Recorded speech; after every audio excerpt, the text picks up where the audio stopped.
அற்புதம் ஜோதி தெய்வம்மா வந்தனம் அம்மா வந்தனம். தங்களுக்கு வேலை பளு அதிகமாக இருக்கிறது என்று குறிப்பிட்டிருக்கிறீர்கள். அடுத்ததாக காலையிலே ஒரு 10 நிமிடம் மாத்திரம்தான் தியானம் செய்ய முடியாது என்றும், அதுவே நல்ல ஒரு சந்தோஷமா இருக்கு, திருப்தியா இருக்கு அப்படின்னு சொல்லியிருக்கீங்க. ரொம்ப மகிழ்ச்சிமா. நம்ம தியானம் பண்ணணும் அப்படின்னு சொல்லிட்டு நினைக்க வேண்டாம். இந்த தியானம்ன்ற ஒரு வார்த்தையை மறந்துடுங்க. தியானம் பண்ணணும்னா ஐயோ என்னால் 10 நிமிஷம் பண்ண முடியுது, வேலை பளு அதிகமாக இருக்கு அப்படின்னு நம்ம நினைக்கிறோம்.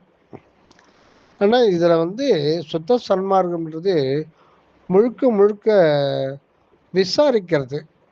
இந்த விசாரணை அப்படின்றது ரொம்ப முக்கியம்.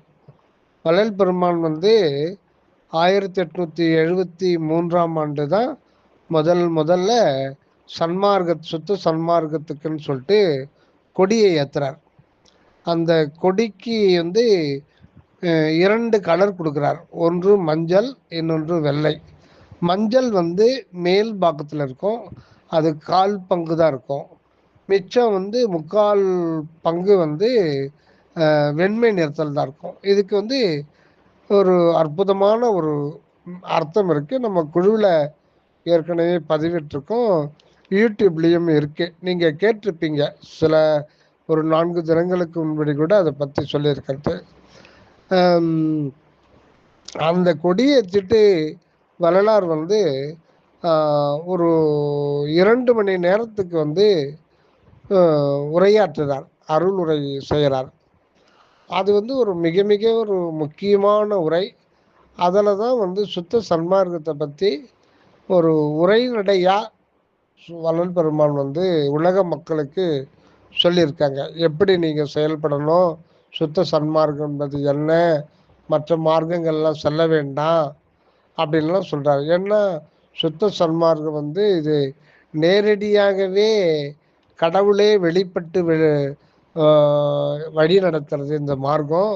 மற்ற இதுக்கு முன்பு இருந்த மார்க்கங்கள்லாம் மனிதர்கள் புனிதர்களாகி இந்திரியங்களை அடக்கி ஒடுக்கி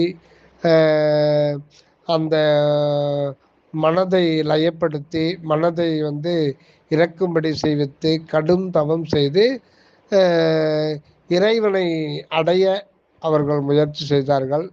ஆக முக்தி அடைந்து விடுதல், அதாவது கடவுளோடு ஐக்கியப்பட்டு விடுதல் என்பதுதான் எல்லா சமய மத யோக மார்க்கங்களுடைய லட்சியமாக இருந்தது. அதுக்கு முற்றிலும் மாறுபட்டது தான் சுத்த சன்மார்க்கம் அப்படின்றது. இதைத்தான் வள்ளல் பெருமான் கொஞ்சம் சூக்குமமாகவே தான் சொல்லியிருக்கார். ஏன்னா அந்த காலகட்டத்தில் யாருக்கும் ஒன்றும் புரியல. அப்போல்லாம் இப்போ இருக்கிற ஒரு விசார நிலை அப்போ கிடையாது.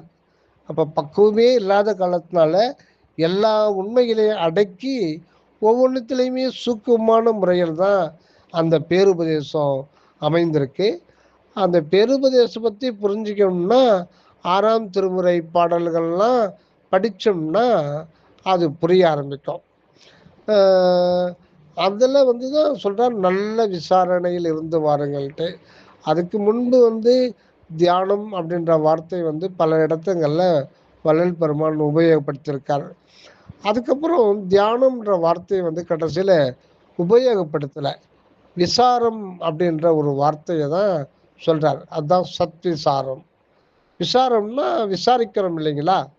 இப்போ ஒரு பெரிய ஒரு கொலை நடந்து போது தடயங்களே எதுவுமே இல்லை, போலீஸ்காரெலாம் திகைச்சுவே நிற்கிறாங்க, எந்த ஒரு எவிடன்ஸ் இல்லை, கண்டே பிடிக்க முடியல. அது முதலமைச்சருக்கு போயிடுச்சு, அது மக்கள் பெரிய இதெல்லாம் பண்ணுறாங்க.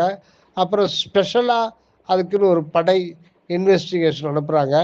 அவங்க ஒரு 10-15 பேர் குழு அமைச்சு அவங்க தனித்தனியாகவும் ஒருத்தர் 2 பேர் அந்த விசாரிக்கிறாங்க.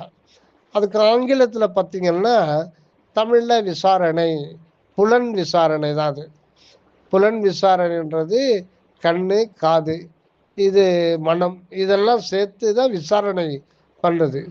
இந்த ஆங்கிலத்தில் இதுக்கு 2 வார்த்தை இருக்கு. Enquiry, inquiry.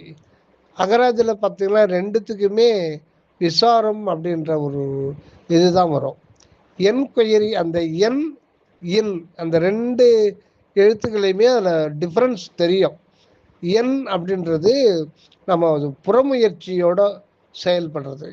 அப்போ வந்து எல்லோருக்கிட்ட மேலேயும் சந்தேகப்படணும். ஒரு இது இருக்குன்னா நடந்து போச்சுன்னா அவங்க யார் மேலே வேணாலும் சந்தேகப்படுவாங்க. அப்படி படணும். அப்போ தான் உண்மையை வெளிக்கொண்டு வர முடியும். பார்த்தவங்கெல்லாம் மடக்கி மடக்கி மடக்கி மடக்கி கேள்வி கேட்பாங்க. இது ஒரு விசாரணை. அதெல்லாம் கலெக்ட் பண்ணாங்க. ஒரு மாதத்தை கலெக்ட் பண்ணுறாங்கன்னா அப்புறம் தனியாக உட்கார்ந்து அந்த இதெல்லாம் வச்சு தொகுத்து அதுக்கடுத்த ஸ்டேஜ் இன்கொயரி. இன்கொயரின்றது அவங்களாம் வந்து தனக்குத்தானே இப்படி இருக்கலாம் அப்படி இருக்கலாம்னு சொல்லிட்டு உள்முகமாக அவங்களே யோசிப்பாங்க. அந்த ஒரு நிலைக்கு தான் இன்கொயரி. ஆனால் அகராதியில் அது வேறு மாதிரி வரும். ஆனால் உண்மையான பொருள்னு பார்த்துக்கன்னா என்கொயரின்றது ஃபஸ்ட்டு ஸ்டெப். இன்கொயரி அப்படின்னும் பொழுது அதனுடைய சுய அறிவை உபயோகப்படுத்துறது. அதே மாதிரி தான் இங்கே விசாரம்ன்றது 2 கட்டமாக இருக்குது. ஒன்று வந்து திருவருட்பாவை படிக்கிறது. திருவருட்பாவுக்கு உண்மையான விளக்கம் கொடுத்தவர்கள் அந்த நிலையிலிருந்தே, கடவுள் நிலையிலிருந்தே, அருள் நிலையிலிருந்தே வெளிப்படுத்தவர் வந்து திண்டுக்கல் சுவாமி சரவானந்த் அவர்கள் தான்.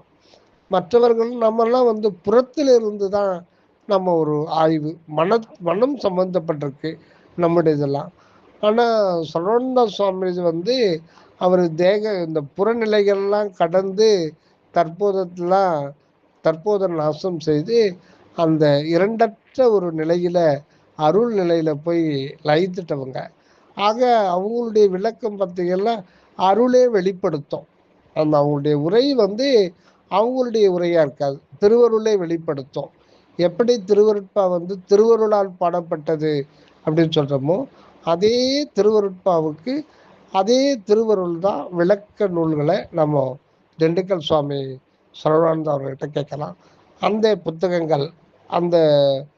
புத்தகங்கள் திருவருட்பா இதெல்லாம் நம்ம படிக்கிறது. இதெல்லாம் கூட வந்து முதல் ஸ்டெப் தான்.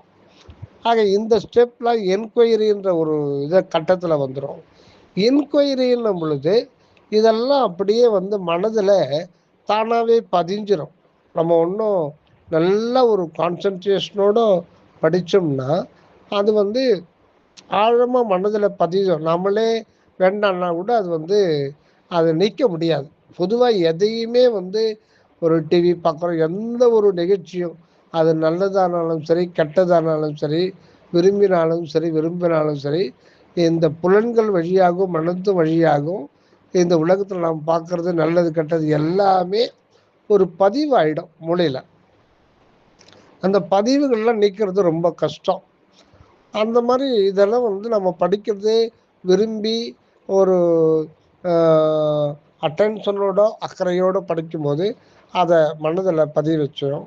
அன்பர்களுடைய அனுபவங்களையும் அது கேட்டுக்கணும். இது எல்லாமே முதல் கட்டம்தான். இது வந்து மனதில் சில ஐயப்பாடுகளை கிளியர் பண்ணிக்கிட்டு உள்ளே போகிறதுக்கு தயாராகுதல், அந்த மாதிரி ஒரு நிலை தான். இது வந்து ரொம்பவும் ஒரு ஆரம்ப கட்டம்தான்.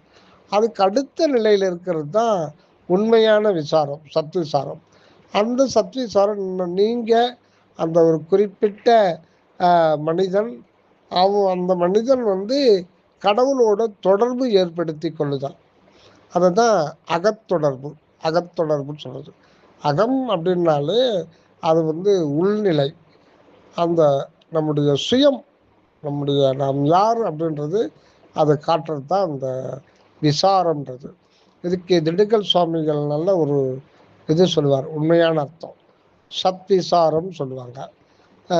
சுருக்கமாக விரிவான முறையில் பொதுவாக விசாரம் அப்படின்றது அது உண்மையில் அது சத்விசாரம். சத்விசாரம்ன்ற வார்த்தை பார்த்திங்கன்னா 3 வார்த்தைகள் இணைக்கப்பட்டது. சத் வி சாரம், சத்து வி சாரம். சாரம்னா சார்ந்து கொள்ளுதல். இப்போ நம்ம ஒரு மாடி வீடு கட்டுறோம் அப்படின்னா கிரவுண்ட் ஃப்ளோரில் சுவரெல்லாம் எழுப்பிடுவாங்க அல்லது ஃபில்லர் எழுப்பிடுவாங்க. அப்புறம் தளம் போடணும்னா சாரம் கட்டுவாங்க இல்லைங்களா, நம்ம எல்லோருக்கும் தெரியும். சாரம் கட்டிட்ட பிறகு தான் அது மேலே தளம் போட முடியும், அப்போ தான் நிற்கும். அதுக்கப்புறம் ஒரு 20 நாள் 22 நாள் கழித்து அதை சாரத்தை எடுத்துருவாங்க. அப்புறம் சாரம் தேவையில்லை. ஆனால் சாரம் இல்லாமல் அந்த தளத்தை போட முடியாது. ஆக சாரம் என்பதுன்னா சார்ந்து கொள்ளுதல். அந்த சாரம் கட்டினா அது மேல் தான் அது சார்ந்து கொள்ளும். அதனால் சாரம்னா சார்ந்து கொள்ளுதல். ஆனால் இப்போ நம்ம இந்த மனம் உடலை சார்ந்து கொண்டிருக்கிறது, மனதை சார்ந்து கொண்டிருக்கிறது, ஜீவனை சார்ந்து கொண்டிருக்கிறது. இது எல்லாமே அகப்புறம் புறம் ஆகிய இந்த நிலைகள் தான். ஆக இது மொத்தமே ஜீவனாகட்டும், மனமாகட்டும், புலன்களாகட்டும், தேகமாகட்டும், இது எல்லாமே வெளியில் இருக்குது, ஆன்மாவுக்கு வெளியில் இருக்கிறது. இதை சார்ந்து வாழுகின்ற போது நமக்கு உண்மை என்ன என்றே விளங்கவே விளங்காது.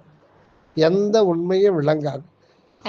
இந்த ஒரு நிலையில் இருக்கிறது நமக்கு மனதில் சில ஐயப்பாடுகளை நீக்கணுன்றதுக்காக தான் இந்த புற விசாரம் எல்லாத்தையும் நம்ம பண்ணுறோம். இப்போ அகவிசாரம் தான் உண்மையான விசாரம். அதுதான் சத்து அப்படின்றாலே அது கடவுள் தான் குறிக்குது. சத்தியம் அப்படின்னா கடவுள். இயம் சத்து, இயம் சத்தியம். சத்து சத்து பொருள். அதுதான் எல்லாத்துக்கும், இந்த பிரபஞ்சத்துக்கும், இந்த பிரபஞ்சத்தில் விளங்குகின்ற அனந்தானந்தம் கோடி கோடி அண்டங்களுக்கும், சூரிய கோடி கோடியான சூரிய சந்திரர்களுக்கும், இந்த ஒவ்வொரு அண்டத்தை எடுத்துட்டோம்னா அதில் சூரிய குடும்பம், அதில் எத்தனை கோள்கள், இதில் ஒவ்வொரு பூமியில் தான் உயிர் வாழ்வதற்கான ஒரு சூழ்நிலை.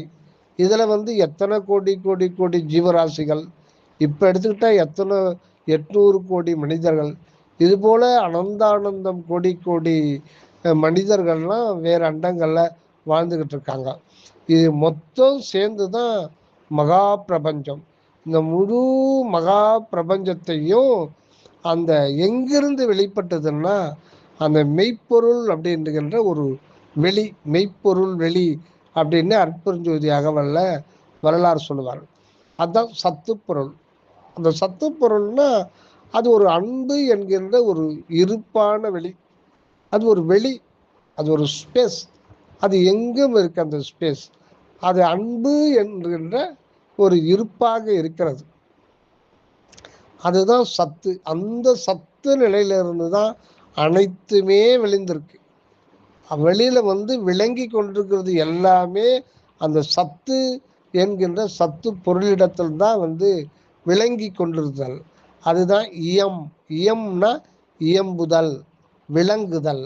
சத்தியம்னாலே சத்தாகி அந்த ஆண்டவர் சதா புறத்தில் விளக்கம் செய்து கொண்டே இருக்கிறது கூட சத்தியம்தான்.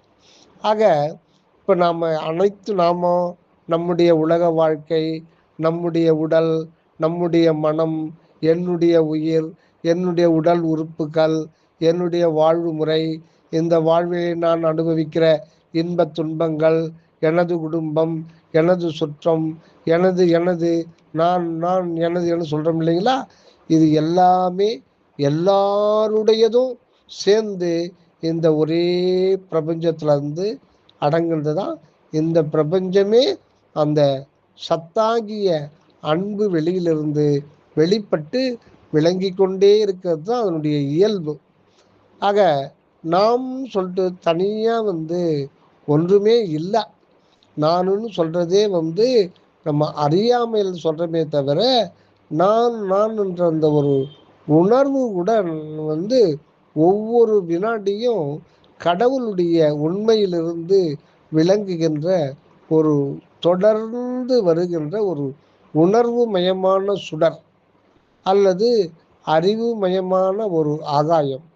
அறிவு ஆகாயம் அப்படின்னு சொல்லலாம், உணர்வு சுடர்னு சொல்லலாம். அந்த உணர்வு சுடர் ஒரு அணுத்துவமானது, ஒரு சிறிய புள்ளி போலது. ஒரு குண்டூசி நுனியில் அது போல் ஒரு 1,00,000 அந்த அணுக்களை, உணர்வு நிலைகளை வைக்கலாம். அந்த அளவுக்கு இருக்கிறது தான் மனிதனுடைய உண்மை நிலை. அது கடவுளுடையது தான். ஆக மனிதன் அப்படின்றது தனியாலாம் ஒன்று கிடையாது என்பதை உணர்வது தான் சுத்த சன்மார்க்கத்தில் நமக்கு நேரடியாக ஆண்டவர் கொடுக்கின்ற ஒரு உண்மை. ஆக நம்ம அடிப்படையில் இந்த மனதில் இதெல்லாம் கிளியர் பண்ணிக்கணும். இதுதான் விசாரம். நீங்கள் விசாரம் எப்படி செய்கிறது அப்படின்னு கேட்டிருக்கீங்கள்ல, இந்த இதை இவ்வளவும் கூட நம்ம செய்கிறது புறவிசாரம் தான். ஆனால் இந்த புறவிசாரத்தில் ஒரு தெளிவு ஏற்படாமல் நம்ம உள்ள என்டர் ஆக முடியாது. ஆக இந்த புறநிலை என்றது எல்லாமே அந்த அற்பெருஞ்சோதி உலகத்தில் அடக்கம் அப்படின்வாரு தயாநிதி சுவாமி சொல்லணும் தான். இதில் அற்பெருஞ்சோதி உலகத்தில் அகம் புறம் அப்படின்லாம் ஒன்றும் கிடையாது. எல்லாமே அந்த ஆண்டவருடைய உலகத்தில் சாம்ராஜ்யத்தில் அடங்கி இருக்கிறது தான். அதனால்தான் நல்ல விசாரம் செய்து வாருங்கள் அப்படின்வாரு அந்த பேருபதேசத்தில். அந்த கொடியேற்றும்போது எடுத்த உடனே கொடியேற்றிட்டு, நீங்கள் எல்லாவரும் இதுவரையில் இருந்தது போல் இனியும் வீண் காலம் கழித்து கொண்டிருக்காதீர்கள் அப்படின்றார். ஏன் வீண் காலம் அப்படின்னு சொல்கிறாரு? எதுக்காக வீண் காலம் அப்படின்றாருன்னா, நம்ம இதை எப்படி சொல்கிறதுன்னா, இது ரொம்ப ஒரு ஆழ்ந்த ஒரு கருத்து. எதுக்காக வீண் காலம்னா, அந்த நாம் இருக்கிறோமே, அந்த எப்படி இந்த உலகத்தில் நம்மால் இருக்க முடியுது அப்படின்னு தெரியாமல் இருக்கோம். ஏதோ நம்ம அம்மா அப்பா அவங்களுடைய தேக சேர்க்கையினால் நம்ம வந்துட்டோம் அப்படின்ட்டு தான் நமக்கு கருத்தை ஆழமாக பதிஞ்சிருக்கு. அது உண்மை கிடையாது.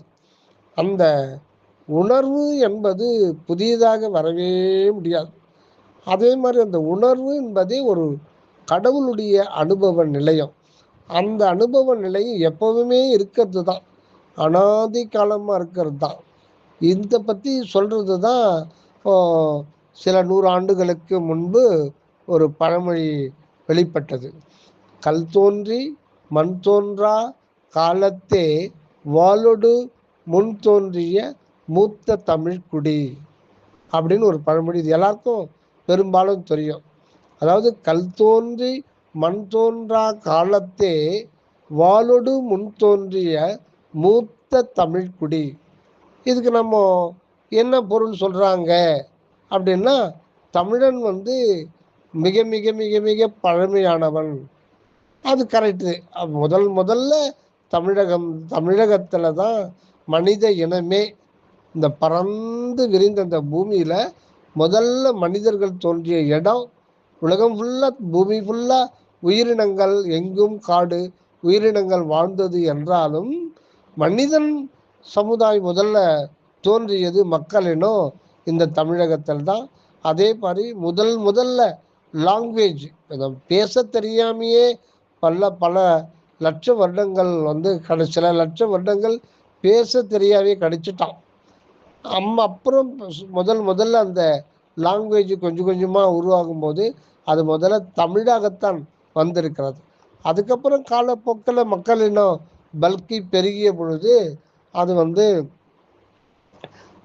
வெவ்வேறு இடங்களில் பிரிஞ்சு போயிட்டாங்க. அப்போ பிரிஞ்சு போகணும் காலப்போக்கில் அந்த ஒளி வித்தியாசம்லாம் மாறிப்போச்சு. அப்படி மாறினா கூட அது இங்கிருந்து தோன்றதுக்கு ஒரு நிறைய வார்த்தைகள் இருக்கு. இப்போ தமிழில் மனிதன் அப்படின்றோம். அதே ஆங்கிலத்தில் பார்த்தீங்கன்னா மேனுன்னு வரும். அந்த மா அப்படின்றது அதில் வரும். மனிதன் மேன், அதை பாருங்கள். அதே மாதிரி பல இது அம்மா மான்னு வரும். இப்போ குழந்தை பிறக்கிற குழந்தைக்கு கற்றுக் கொடுக்குறோம். ஒரு 6 மாதத்தில் அது முதல்ல 7-8 மாதத்தில் அம்மான்னு சொன்னோம்னா அது முதல்ல மான்னு தான் சொல்லும், பான்னு தான் சொல்லும். ஆடு மாடுகள்லாம் மேன் தான் சொல்லும். ஆக அம்மா அப்பான்னும்போது, அம்மானும் போது மான்ற வார்த்தையும், அப்பானும் போது பான்ற வார்த்தையும் தான் கொஞ்சம் அந்த குழந்தைக்கு ஒரு எழுத்தாக தான் வெளில வரும். அதே பாருங்க, மதர், அம்மாவுக்கு மதர், அப்பா ஃபாதர். அது இதிலேருந்தே தெரியும். இந்த உச்சரிப்பு அப்படியே காலப்போக்கில் மாறி போச்சு. இது மாதிரி ஆயிரக்கணக்கான வார்த்தைகள் இதில் இருக்கு. அதே மாதிரி மற்ற லாங்குவேஜ்லேயும் அது மாதிரி இருக்கு. எதுக்கு இதெல்லாம் நம்ம சொல்கிறோம்னா, முதல்ல தமிழன் தான் முதல்ல தோன்றினான்னா, அப்போது தெலுங்கு ஆந்திராவில் வசிக்கிறவன் அவன் இந்த பழமொழி ஏற்றுக்குவானா? கல் தோன்றி மண் தோன்றா காலத்தே வாளொடு முன் தோன்றி மூத்த தமிழ்குடி அப்படின்னு இவங்க என்ன தமிழன் தான் முதல்ல தோன்றினானா அப்படின்னா அவங்களுக்கு கோபம் தான் வரும். அப்போ கேரளாக்காரன் அப்போ அவன் தோன்றலையா? அதுக்கு அர்த்தம் அது இல்லை. அதுக்கு அர்த்தம் அது கிடையாது. அதுக்கு அர்த்தம் என்னன்னா, கல் இப்போ இன்னொன்று கேள்வி கேட்கலாம். கல் மண் தோன்றுவதற்கு முன்னா அப்போ கல் மண்ணுன்னா இப்போ பூமியை குறிக்குது. பூமியே தோன்றாத போது அது சூரியன்லேருந்து பில்லப்பட்டு வந்தது தான் மற்ற எல்லா கோள்களும். சூரியனுடைய சுழற்சி வேகத்தில் அதுலேருந்து சிறு சிறு பகுதிகள் வந்து தான் பின்பு இறுகி பாறையாகி அது பல கோடி வருடங்கள் பாறையாகவே இருந்து முதல்ல கல்லாகத்தான் இருந்து தான் தீப்பிழம்பாக இருந்து அப்புறம் அது இறுகி போய் கல்லாக மாறி காற்றினுடைய சுழற்சி வேகத்தில் அது சிறிது சிறிதாக அந்த கல் நொறுங்கி மணலாக மாறுது. அப்போ இதெல்லாம் தோன்றுவதற்கு முன்னாடி நான் அந்த சூரியனில் தான் ஒரு பகுதியாக இருந்தது பூமி. அப்படி இருக்கும்போது மனிதன் எப்படி அப்போ தோன்றியிருப்பான்? அப்போ இது கேள்வி வருது இல்லைங்களா? அதுக்கு என்ன அர்த்தம்? அதுக்கு யாரும் சொல்ல மாட்டேன்றாங்க. இதுக்கு திண்டுக்கல் சரவண சுவாமி தான் இதுக்கு அர்த்தம் சொல்கிறார்.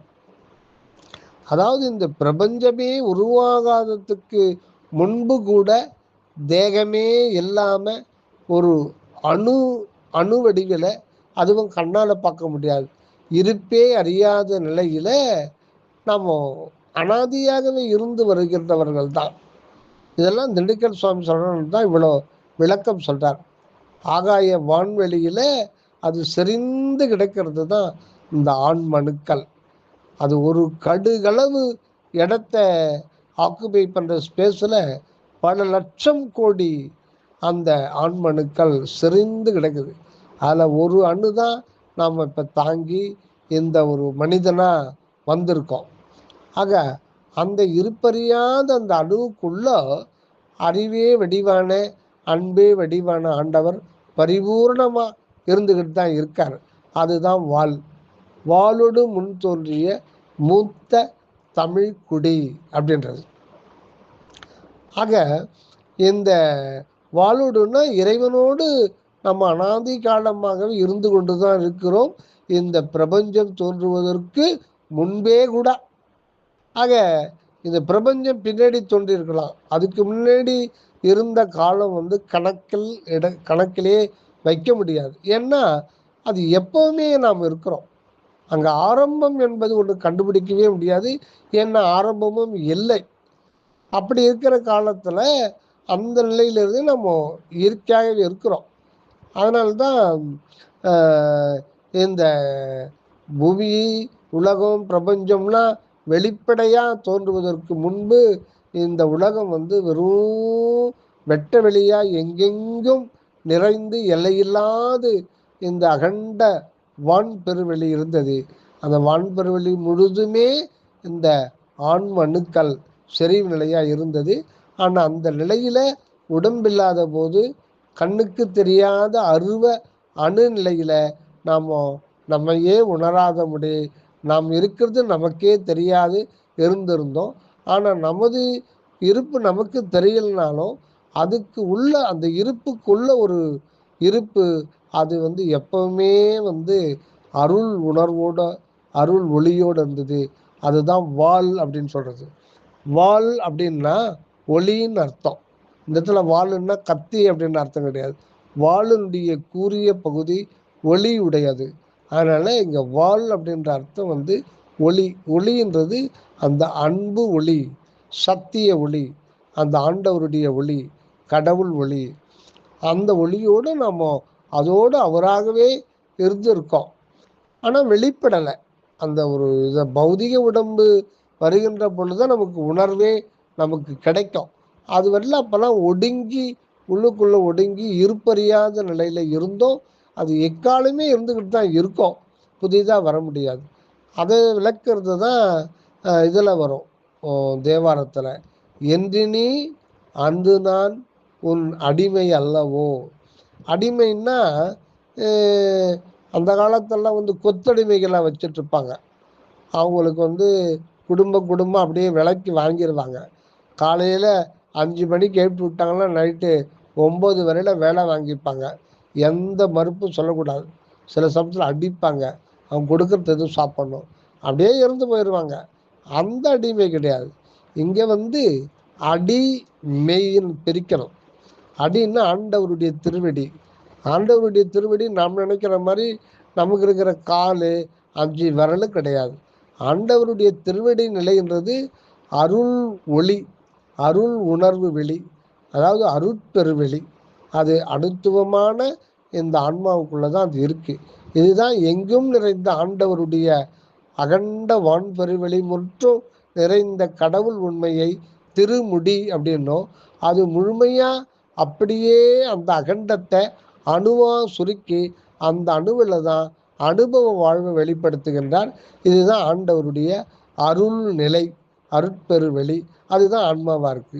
இது ஆண்டவருக்கு திருவிடை நிலை அப்படின்னு சொல்றது. அப்ப என்று நீ அன்று நான் உன் அடிமை அல்லவோ அப்படின்னும் பொழுது ஆண்டவருடைய திருவடி நிலை அதுதான் மனிதனுடைய மூல நிலையாக இருக்கிறது. இந்த ஒரு உண்மையில நமக்கு திண்டுக்கல் சுவாமி சரவணானந்தர்கள் மூலமா தான் நமக்கு தெரிந்து கொள்ள முடிகின்றது. ஆக இந்த மாதிரி விசாரம் பண்ணும்போது நாம் என்றும் உள்ளவர்.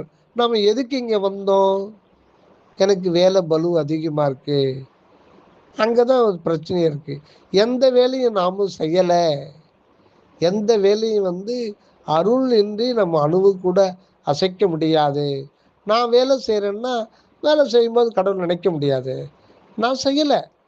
ஏன்னா ஒரு வேலை செய்யும்போது மனம் காரியப்படணும். அந்த மனமே நான் அல்ல வச்சேன். அந்த மனம்ன்றது கடவுளுடைய அருள் சக்தியினுடைய ஒரு சிறு சக்தி தான் நமக்கு மனமாக வருது. அந்த மனதில் எண்ணுகின்ற ஒரு சக்தி நமக்கு எப்படி கிடைக்குது?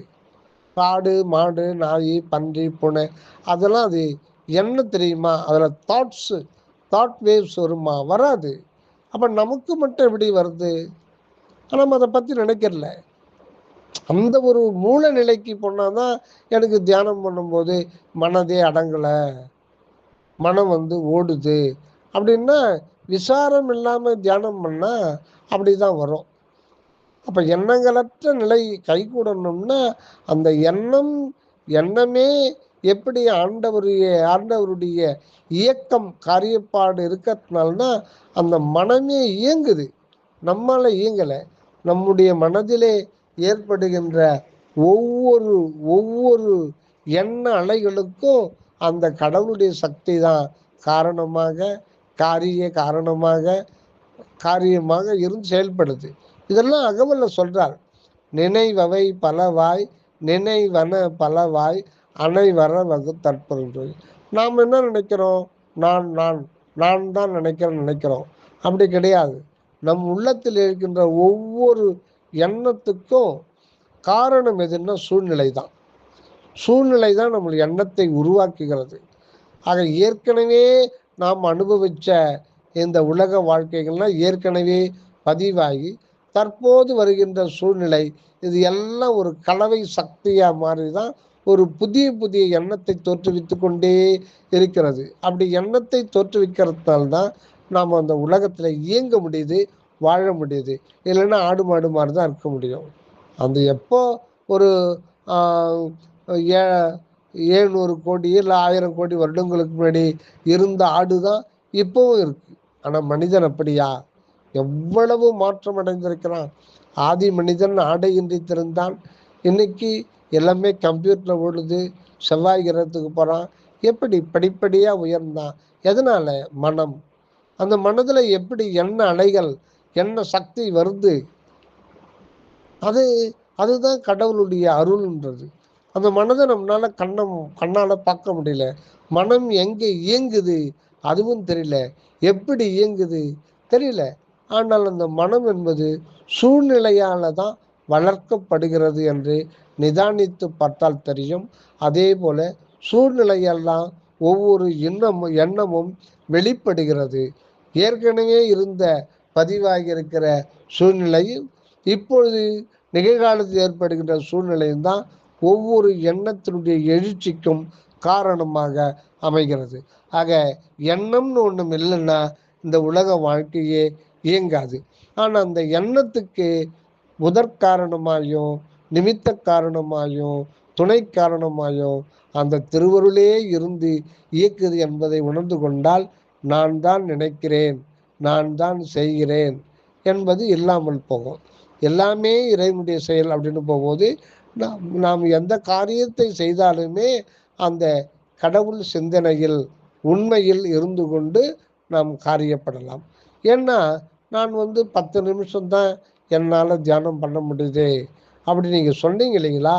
அதுக்காக தியானம்ன்றது ஆரம்ப கட்டத்தில் தான் அது தேவைப்படுமே தவிர அப்புறம் நம்ம தியானம்ன்றது வார்த்தையே தேவையில்லை, சாதனமும் இல்லை. இயற்கையாகவே நம்ம எதுவாக இருக்கிறோமோ அதுவாக இருந்துப்போம். நம்ம எதுவாக இல்லையோ அதிலிருந்து விடுபட்டு அது அகச்சார்பு கொண்டு, அதுதான் சத் வி சாரம். வி அப்படின்ற எழுத்து அருள் ஒளியை குறிக்கும். வி அப்படின்ற ஒரு எழுத்து அருள் ஒளியை குறிக்கும். சத்து ஆகிய வி என்கின்ற அருள் ஒளியை சார்ந்து கொள்ளுதல். இதுதான் 8ஓடு 2 சேர்த்து விடுங்கள் அப்படின்றார். நம்முடைய உணர்வை கடவுளோடு சேர்த்து விடணும். அப்புறம் ஒரு தன்மையும் ஆக்கிக்கிட்டு நம்ம என்ன சிறப்பான ஒரு காரியத்தை செய்து முடிக்க நினைக்கிறோமோ அதை போல 1000 மடங்கு 10,000 மடங்கு அந்த திருவருள் சித்தத்துக்கு விட்டோம்னா ரொம்ப சிறப்பாக தப்பே நடக்காது, கரெக்டாக நடக்கும். திருவருள் உடன் இருந்து நமக்கு துணை புரியும். அதனால் நம்ம தூக்கத்தை விரும்பி விரும்பி விரும்பி தூங்கினோம்னா நமக்கு ஆன்மீகத்தில் முன்னேற்றமே இருக்காது. அதிகாலை நேரத்தை மிஸ் பண்ணவே கூடாது. 4 மணி, அது ஆரம்ப காலத்தில் கஷ்டமாக இருந்தால் 4:30 மணிக்காவது கண்டிப்பாக எழுதுக்கணும். அதில் எந்த வித மாற்றம் இல்லை. ஆரம்ப கட்டத்தில் நமக்கு 4:30 மணிக்கு எழுதிட்டு 5:30 வரையில் தியானத்தில் உட்காந்துடணும். அமைதியாக உட்காந்துடணும். மனதோட போராடக்கூடாது, போராட வேண்டாம். இந்த மாதிரி விசாரம் பண்ண பண்ண பண்ண இறைவா நான் என்பதே ஒன்றும் இல்லை, என்னுடைய செயல் என்பது ஒன்றும் இல்லை, எனக்கு நீ நல்லது தான் செய்வ, அந்த எதிர்காலத்தை பற்றி இறந்த காலத்தை பற்றியோ கணக்கு பண்ணக்கூடாது. எல்லாம் திருவருள் சித்தத்தில் எந்த நேரத்தில் எந்த காலத்தில் எந்த இடத்துல எதை எதை அனுபவிக்கணுமோ அதை அந்தந்த காலத்தில் அந்தந்த நேரத்தில் அந்தந்த மட்டில் பொருந்த பொசிப்பிக்கின்றது திருவருள் செயலாக இருந்தால் நமக்கு என்ன சுதந்திரம் இருக்கிறது? ஆகையினாலே திருவருளை சிந்தித்திருக்க வேண்டும். இதுதான் வரலாறு சொல்றது. அதனால எது நடக்கணுமோ அது நம்மை பக்குவப்படுத்துவதற்காக இறைவன் சூழ்நிலையை மாற்றி அடைப்பார். அதனால எல்லாமே நாம் அந்த மேல்நிலை வாழ்வை நித்திய வாழ்வை பெற்றுக்கொள்ள வேண்டும் என்பதற்காக தான் சூழ்நிலை அமைதியை தவிர மாறுபாடான சூழ்நிலை என்பது தானாக வந்துவிடவில்லை. ஆண்டவர் தான் வருவித்து தருகிறார். காரணம் நாம் நம்மை உணர வேண்டும் என்பதற்காக. ஆக விசாரம் என்பது இந்த மாதிரி தனிமையில் உட்கார்ந்து ஆழ்ந்து சிந்தித்து திருவருட்பா தோத்திரம் பண்ணிட்டு இருந்தால் 4ஆம் வட்டத்தில் நம்மை ஆண்டவர் கரையேற்றி விடுவார். நன்றியம்மா. தயவு. வந்தனம் வந்தனம்.